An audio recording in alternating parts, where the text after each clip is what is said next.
नमस्कार, सुप्रभात। आप देख रहे हैं खबर एचपी और समय हो चला है हिमाचल की 25 बड़ी खबरों को जानने का। तो आइए एक नजर डालते हैं 25 बड़ी खबरों पर फटाफट अंदाज में। इससे पहले यदि आप वीडियो को लाइक नहीं किए तो लाइक कर दीजिए और चैनल को सब्सक्राइब कर लीजिए। 20-21 जुलाई को अत्यधिक भारी बारिश का अलर्ट, फ्लैश फ्लड और लैंडस्लाइड की चेतावनी जारी। हिमाचल प्रदेश में मानसून ने फिर रफ्तार पकड़ ली है। आईएमडी शिमला ने 19 से 23 जुलाई तक भारी बारिश का पूर्वानुमान जारी किया। 20 और 21 जुलाई को चंबा, कांगड़ा, कुल्लू, मंडी और सिरमौर सहित कई जिलों में अत्यधिक भारी बारिश की चेतावनी दी है। विभाग ने भूस्खलन, फ्लैश फ्लड, जलभराव और ट्रैफिक प्रभावित होने की आशंका जताते हुए लोगों को सतर्क रहने की सलाह दी है। हिमाचल सरकार का बड़ा फैसला, JOAIT जॉब ट्रेनिंग को मिलेगा 12,500 रुपये मासिक मानदेय। हिमाचल प्रदेश सरकार ने अनुकंपा नियुक्ति नीति के तहत नियुक्त होने वाले जूनियर ऑफिस असिस्टेंट यानी कि JOAIT जॉब ट्रेनिंग के मासिक मानदेय को लेकर महत्वपूर्ण निर्णय लिया। वित्त विभाग ने स्पष्ट किया है कि ऐसे कार्य प्रशिक्षुओं को अब 12,500 रुपये प्रतिमाह का समेकित मानदेय मिलेगा। अब मिलेंगे वाटरप्रूफ और QR कोड वाले ब्लॉकचेन सर्टिफिकेट, फटने का झंझट खत्म। हिमाचल प्रदेश स्कूल शिक्षा बोर्ड के सर्टिफिकेट अब न तो पानी में भीग कर खराब होंगे और न ही उन्हें कोई आसानी से फाड़ सकेगा।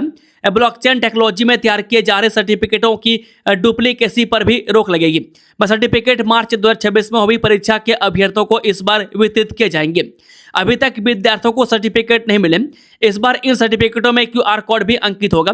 शिक्षा बोर्ड के अनुसार इस बार 10वीं और 12वीं कक्षा के विद्यार्थियों को ब्लॉकचेन टेक्नोलॉजी पर आधारित सर्टिफिकेट मुहैया करवाए जाएंगे।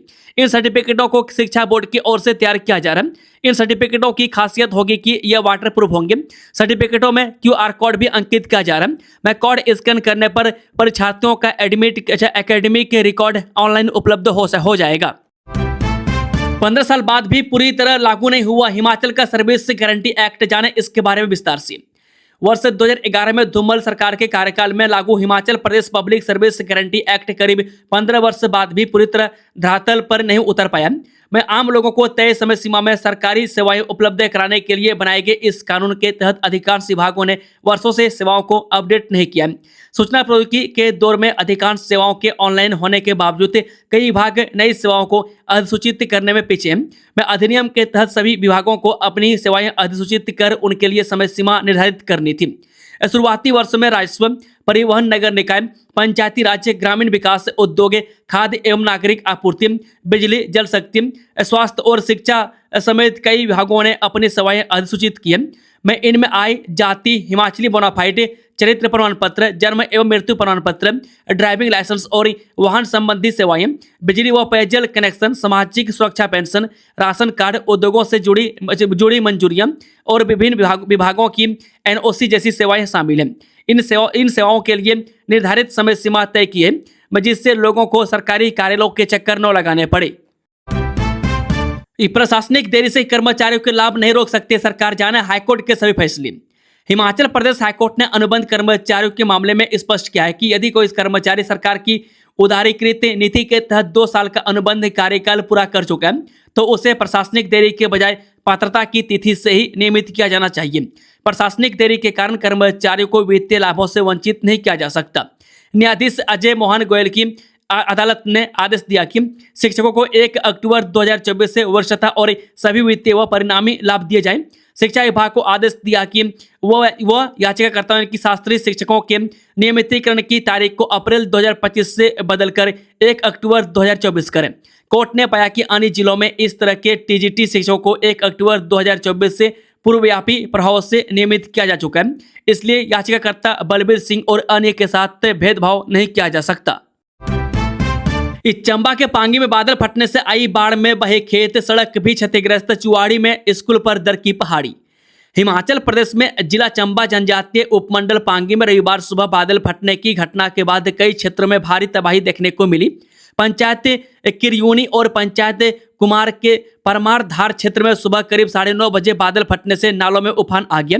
बाढ़ में किसानों की नकदी एवं अन्य मौसमी फसलों को भारी क्षति पहुंची है। वहीं चुवाड़ी के तहत राजकीय हाई स्कूल काहरी का भवन भूस्खलन की चपेट में आकर क्षतिग्रस्त हो गया। पहाड़ी से मलबा दीवार तोड़कर भवन के अंदर पहुंच गया। इन दिनों स्कूल में छुट्टियां हैं, इस कारण कोई जानी नुकसान नहीं हुआ। यदि स्कूल समय में भूस्खलन होता तो बड़ा नुकसान हो सकता था। इस सावन सोमवार मेले शिवालय में गूंजेंगे जयकारे। बैजनाथ शिव मंदिर में सुबह 4 बजे से खुल जाएंगे कपाट। बैजनाथ शिव मंदिर में सावन सोमवार मेले 20 जुलाई से शुरू होंगे, जिसके लिए मंदिर और जिला प्रशासन ने सभी तैयारियां पूरी कर ली है। सुबह 4 बजे कपाट खुलना और भंडारे शामिल है। हिमाचल में उद्योगों को मिलेगी सस्ती बिजली, सीएम सुक्खू चंडीगढ़ में बोले पंजाब से पावर परचेज एग्रीमेंट होगा। मुख्यमंत्री सुखविंदर सिंह सुक्खू ने निवेशकों को हिमाचल में निवेश के लिए आमंत्रित करते हुए कहा कि प्रदेश निवेश की दृष्टि से देश के सर्वोत्तम गंतव्यों में से एक है। मुख्यमंत्री ने शनिवार देर शाम द इंडियन एंटरप्रेन्योर्स चंडीगढ़ द्वारा आयोजित चंडीगढ़ लीडरशिप कॉन्क्लेव एवं 23वीं वार्षिक आम बैठक को संबोधित किया। इस अवसर पर उन्होंने कहा कि राज्य सरकार निवेशकों को हर संभव सुविधा और सहयोग प्रदान करने के लिए प्रतिबद्ध है।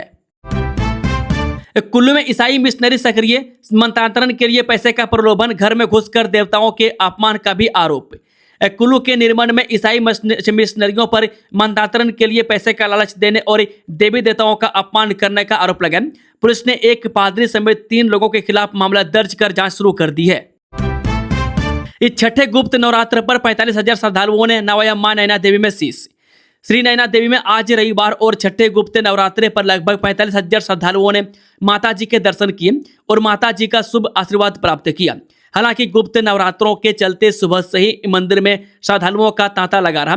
पंजाब, हिमाचल, हरियाणा, दिल्ली और अन्य प्रदेशों से श्रद्धालुओं ने माता जी के दरबार में दर्शन कर माता का शुभ आशीर्वाद प्राप्त किया और अपने घर परिवार के लिए सुख समृद्धि की कामना की। हिमाचल के लाखों राशन कार्ड धारकों का इंतजार हुआ खत्म, डिपुओं में इस माह मिलेगी चीनी का कोटा। सस्ते राशन डिपुओं से मिलने वाली सस्ती चीनी का इंतजार कर रहे हिमाचल प्रदेश के लाखों उपभोक्ताओं के लिए राहत भरी खबर है। प्रदेश सरकार द्वारा किए गए प्रबंधों के बाद चीनी की सप्लाई सुचारू हो गई है, जिससे लंबे समय से अपना नियमित कोटा न मिलने का इंतजार कर रहे राशन कार्ड धारकों को बड़ी राहत मिलेगी। राज्य में चीनी की किल्लत दूर करने के लिए हरियाणा की चीनी मिलों से खेप हिमाचल प्रदेश से पहुंचनी शुरू हो गई है। डिपो में इस महीने का चीनी कोटा जल्द ही उचित मूल्य की दुकानों के माध्यम से वितरित किया जाएगा। चीनी की नियमित आपूर्ति शुरू होने से अब उपभोक्ताओं को अपना मासिक कोटा लेने के लिए राशन डिपो के बार बार चक्कर नहीं लगाने पड़ेंगे। हिमाचल की इस पंचायत ने शादी में फिजूल खर्ची पर लगाई रोक के नियम तोड़ने पर लगेगा 51,000 जुर्माना। हिमाचल प्रदेश के जिला सिरमौर के सिलाई विधानसभा क्षेत्र की ग्राम पंचायत सकोली में रविवार को पंचायत प्रधान कमलेश कुमार की अध्यक्षता में आयोजित बैठक में सामाजिक समानता और विवाह समारोह में बढ़ती फिजूल खर्ची पर रोक लगाने के उद्देश्य से कई अहम निर्णय लिए गए। बैठक में उप प्रधान सुरेंद्र शर्मा, पंच व ग्रामीण उपस्थित रहे। बैठक में पारित प्रस्ताव के अनुसार अब पंचायत क्षेत्र में होने वाले विवाह समारोह सादगीपूर्ण तरीके से आयोजित किए जाएंगे। निर्णय लिया गया कि दुल्हन केवल मंगलसूत्र, नाक की तिली, कानों के झुमके और पायल ही धारण करेगी। अन्य भारी भरकम आभूषण पहनने की परंपरा समाप्त कर दी गई है। इसके अलावा विवाह में मामा खर्च की प्रथा को पूरी तरह समाप्त कर दिया गया। केवल वास्तविक मामा ही इस रस्म में शामिल होंगे तथा मामा द्वारा बकरा या अन्य उपहार देने लेने की परंपरा पर भी पूर्ण प्रतिबंध रहेगा।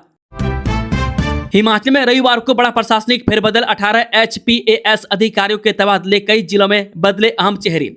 हिमाचल प्रदेश सरकार ने रविवार देर रात बड़ा प्रशासनिक फेरबदल करते हुए 18 हिमाचल प्रशासनिक सेवा अधिकारियों के तबादला अब एवं नई तैनाती के आदेश जारी कर दिए। कार्मिक विभाग द्वारा जारी अधिसूचना के अनुसार शिक्षा, स्वास्थ्य, नगर निगम, परिवहन, उद्योग, खेल, चुनाव आयोग और जिला प्रशासन सहित कई महत्वपूर्ण विभागों में अधिकारियों की जिम्मेदारियां बदली गई है। कई अधिकारियों को अतिरिक्त प्रभार सौंपा गया, जबकि लंबे समय से पोस्टिंग का इंतजार कर रहे अधिकारियों को भी नई जिम्मेदारियां मिली है। हिमाचल के इस जिले में 2 दिन बंद रहेंगे स्कूल, कॉलेज समेत सभी शैक्षणिक संस्थान। प्रशासन ने जारी किया आदेश। हिमाचल प्रदेश में भारी बारिश को लेकर जारी रेड अलर्ट के बीच कांगड़ा जिला प्रशासन ने एहतियातन बड़ा फैसला लिया। जिला दंडाधिकारी एवं उपायुक्त हेमराज बरवा ने 20 और 21 जुलाई को जिले के सभी सरकारी और निजी शैक्षणिक संस्थानों को बंद रखने के आदेश जारी किए। यह निर्णय मौसम विभाग द्वारा जिले में अत्यधिक बारिश की चेतावनी को देखते हुए विद्यार्थियों और कर्मचारियों की सुरक्षा के लिए लिया गया है।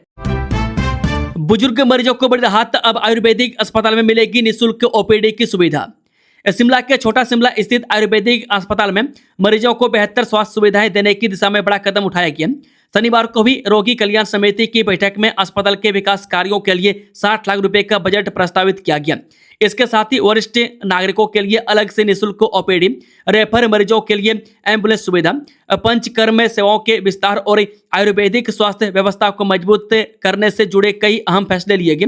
बैठक की अध्यक्षता आयुष एवं खेल मंत्री यादवेंद्र गौमा ने की। हिमाचल की सबसे बड़ी रथ यात्रा से भक्तिमय हुआ नाहन। पुरी की तर्ज पर निकली 18वीं रथ यात्रा। उड़ीसा के पुरी की तर्ज पर रविवार को नाहन शहर में हिमाचल की सबसे बड़ी भगवान श्री जगन्नाथ जी की रथ यात्रा निकाली गई। इस दौरान नाहन शहर का चप्पा चप्पा भक्तिमय माहौल में डूबा रहा। वहीं हजारों की संख्या में श्रद्धालुओं ने भगवान जगन्नाथ की रथ यात्रा को रथ को खींचने में अपनी भागीदारी देकर आशीर्वाद प्राप्त किया। मैं भगवान श्री जगन्नाथ जी की इस रथ यात्रा का शुभारंभ प्रातः नाहन शहर के बड़ा चौक से पूरी पूजा अर्चना के साथ किया गया। मैं भगवान जगन्नाथ, बलभद्र व सुभद्रा की बेहद ही आकर्षक अंदाज में सजाई गई प्रतिमाओं को श्रद्धालुओं द्वारा पालकी में रखकर दिल्ली गेट, पुलिस लाइन व कालिस्तान मंदिर से होते हुए नाहन चौगान में पहुंचाएगी। मैं जहां पर हजारों की संख्या में श्रद्धालुओं ने भगवान जगन्नाथ की पालकियों का स्वागत किया।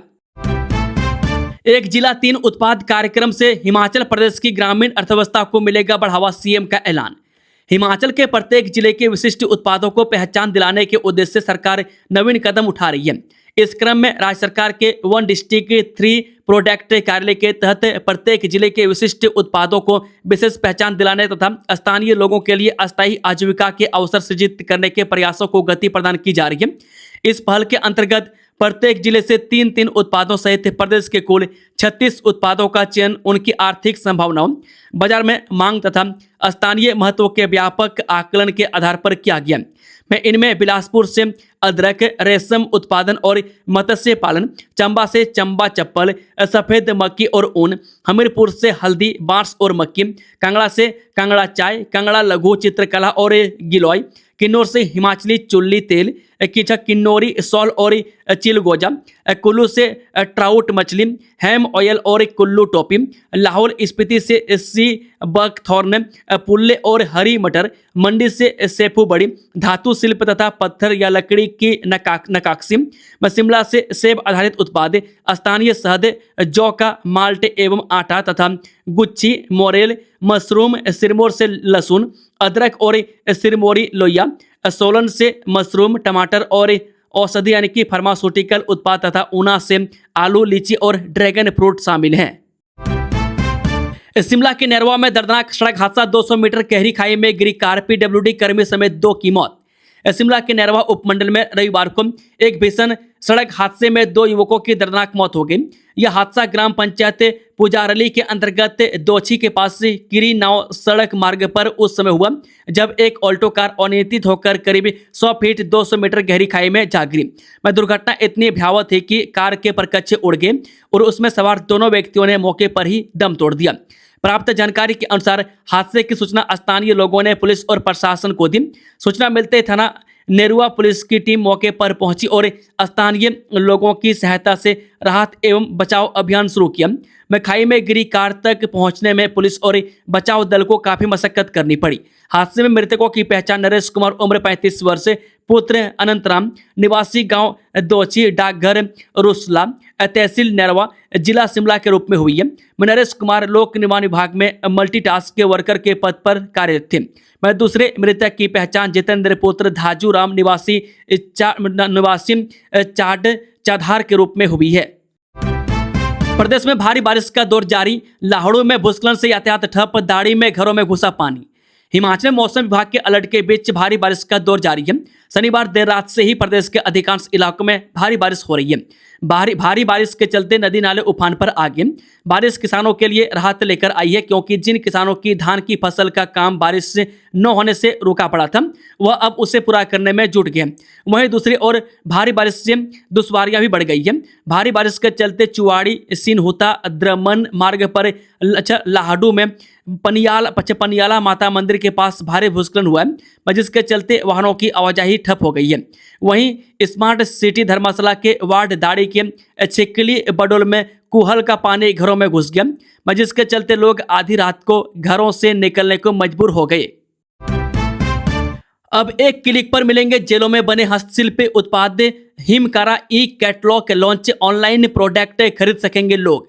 हिमाचल प्रदेश की जेलों में बंद बंदियों के पुनर्वास और उनके आत्मनिर्भर बनाने की दिशा में कारागार एवं सुधारात्मक सेवाएं विभाग ने एक और महत्वपूर्ण पहल की है।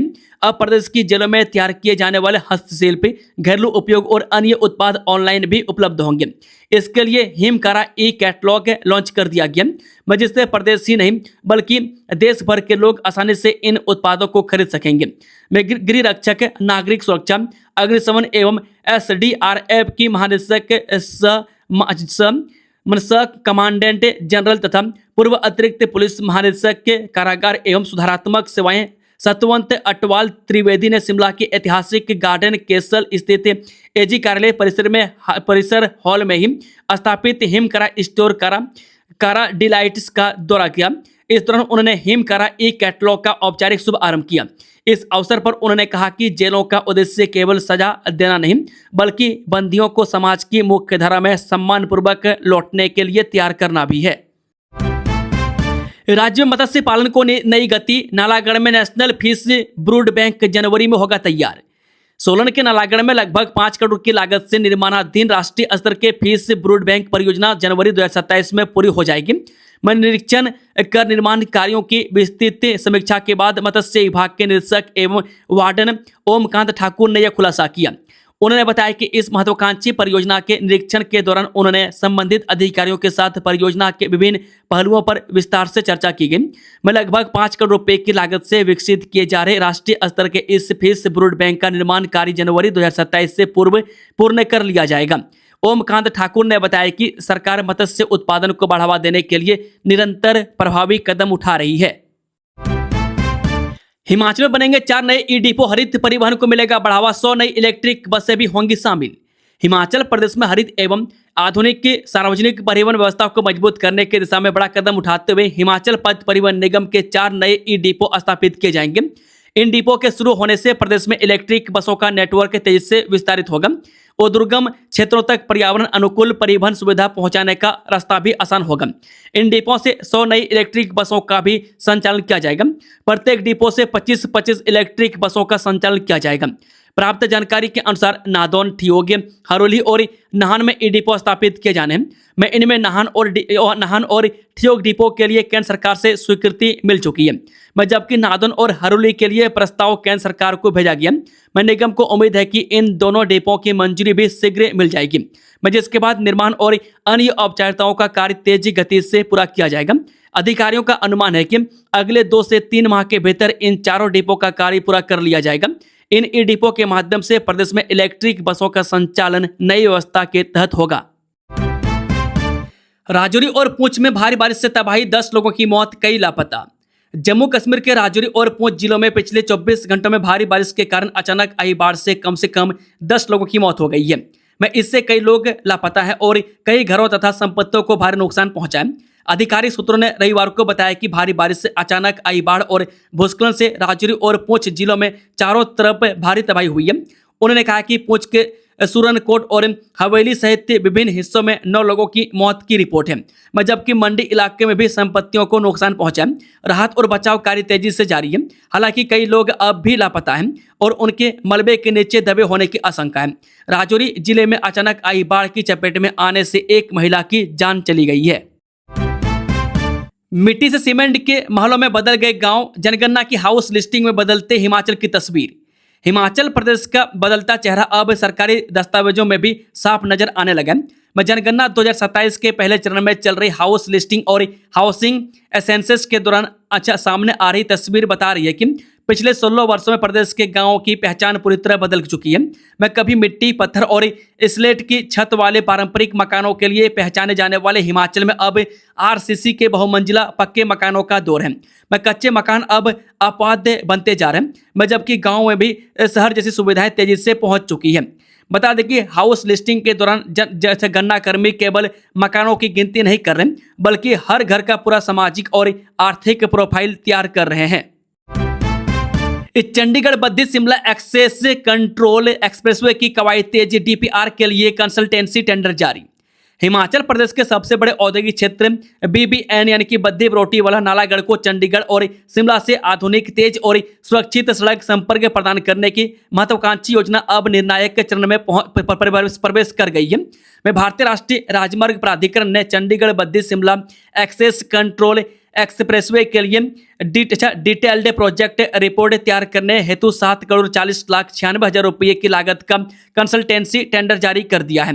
में टेंडर जारी होने के साथ ही इस बहुप्रतीक्षित परियोजना की तकनीकी प्रक्रिया औपचारिक रूप से शुरू हो गई है। में DPR तैयार होने के बाद ही एक्सप्रेसवे का अंतिम अलाइनमेंट, निर्माण लागत, भूमि अधिग्रहण और निर्माण कार्य की रूपरेखा तय होगी। में जानकारी के अनुसार NHAI मुख्यालय यानी कि नई दिल्ली द्वारा जारी टेंडर के अनुसार यह एक ओपन टेंडर है और चयनित कंसल्टेंसी एजेंसी को परियोजना की संपूर्ण DPR तैयार करने के लिए 365 दिन का समय दिया जाएगा। बता दें कि इच्छुक एजेंसियां 17 अगस्त 2026 तक अपनी तकनीकी एवं वित्तीय बोलियां जमा कर सकेंगी, जबकि 18 अगस्त 2026 को तकनीकी बोलियां खोली जाएंगी। दोस्तों, खबरों का सिलसिला यही समाप्त होता है। अगर जानकारी पसंद आई हो तो वीडियो को ज़्यादा से ज़्यादा शेयर करें और लाइक करें और चैनल को सब्सक्राइब करें। Thank you, all the best. जय हिंद, जय भारत, हरे कृष्णा, राधे राधे।